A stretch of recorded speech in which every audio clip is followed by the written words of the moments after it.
ადამიანი, რომელსაც მარტოობის არ ეშინია, საშიში ადამიანია. მას თქვენ მარტივად ვერ შეაშინებთ, თქვენი წასვლით, მარტო დატოვებით და ასე შემდეგ. იმიტომ რომ ის უბრალოდ კი პასუხით კარგ გამოაღებთ და ხოთ იბრძანდეთ. ეს ადამიანი თავის ცხოვრებაში უშვებს ისეთ ადამიანებს, რომელიც მენტალურად არიან მასთან ახლოს. სხვა ყველაფერს უბრალოდ მარტივად ემშვიდობება.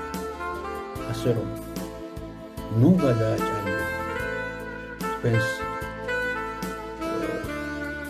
ზნეჩვეულებებს და ჩვევებს. ესეთი ადამიანი არ ექვემდებარება მანიპულირებას. ურჩ, ეგ არის.